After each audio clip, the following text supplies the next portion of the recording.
I'm August, and I'm going to be doing a walkthrough of Alan Bigelow's How to Rob a Bank Part 4 Home.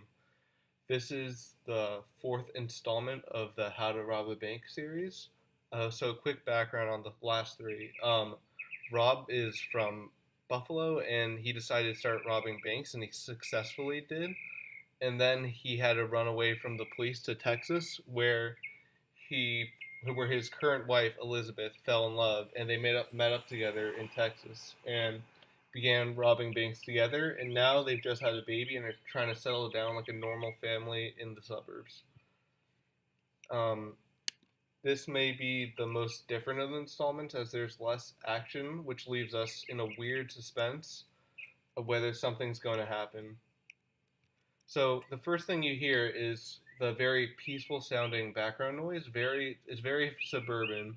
You hear the birds chirping. You hear the occasional car drive by.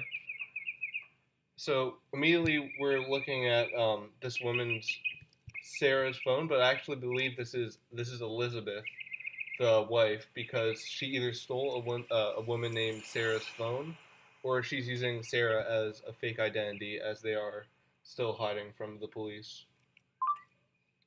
So you can see she's writing a diary to her newborn daughter, Alexandria.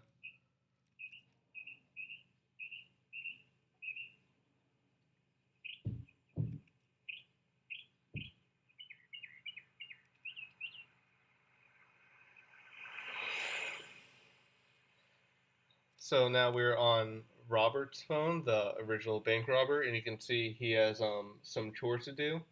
So basically, from what the story's been like, it's a very weird modern version of like the classic Bonnie and Clyde, and it's told through the history of their cell phones. So the way this story is simply told by like watching what they do on their phones, how like you have Elizabeth writing to Alexandria, and then as we'll see, Robert slowly getting bored. Really shows how much of an impact our mobile devices have on our lives, because we can kind of get the gist of what's happening in their lives because without even seeing like what they're physically doing or seeing the people themselves.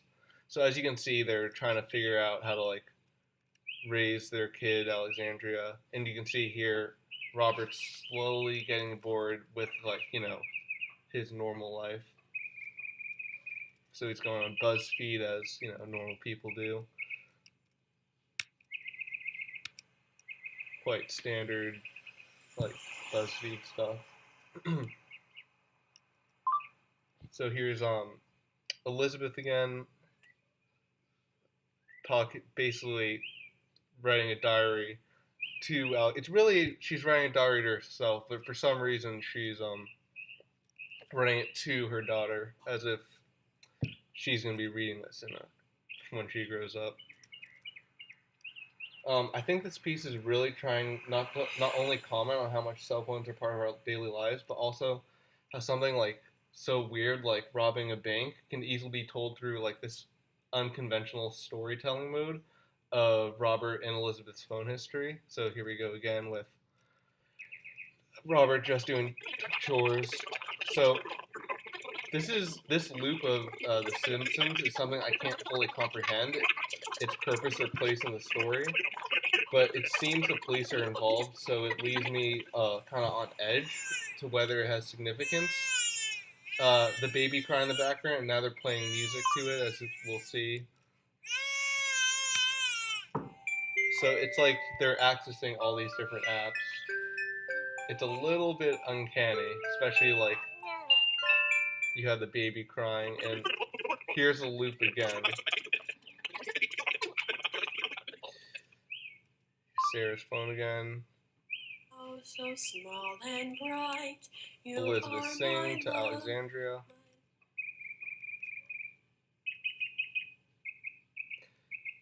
So it's weird. So we have. Looks like Robert is getting quite bored. Here's, I think this is Archer, so this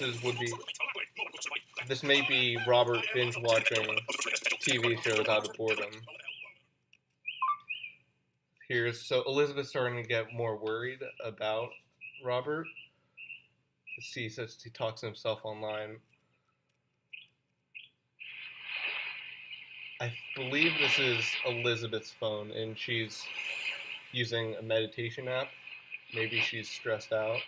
And if you notice, if you've been paying attention to the time, you can actually see this has all been happening in one single day, which is quite strange because it seems like so much is going on.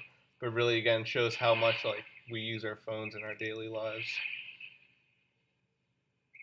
Oh, so this is Robert playing, just simply just pressing buttons, kind of showing how bored he is. Okay, so I'm gonna skip that, but I'm gonna talk about it. So that seems to be some kind of anime. It's a very strange loop. It's very unsettling. Still knowing that like these two, like the last couple installments have been so action packed, but this one you're getting these weird loops, which you don't really know what their significance is, and the action happening in the loop is slightly related to these robbing banks, which makes them a little bit unsettling. Oh, more stuff about the troubles of parenting. Reading about another more meditating. So here's a loop again. So I think Alan Bigelow's use of these loops, not only like just not just once, but like doing the same loop twice, is a little bit uncanny. It's kind of like what Sigmund Freud talked about in like repeating things twice and how that can be very unsettling, unnerving. So as you can see, they're slowly losing their connection. And this has all been happening one day. So this is at nighttime now. Oh, so now I believe this is, yeah, Elizabeth. So you can see the tint outside of the phone screen. It's a little bit orange, and then when it's Robert, it's blue. So that's how you can actually tell whose phone we're looking at. So she's looking at how to fix a broken family. Slowly getting more blurry. So I think this is the phone showing connection loss must imply that they've lost their love for each other. Maybe this normal life isn't working out for them. Here we go. So her phone's also been losing battery over this time. Dearest child, what we do best is rob banks. Nothing else makes sense. So it looks like they're going to be going back to robbing banks. Okay, well, that is all. Thanks for listening. Goodbye.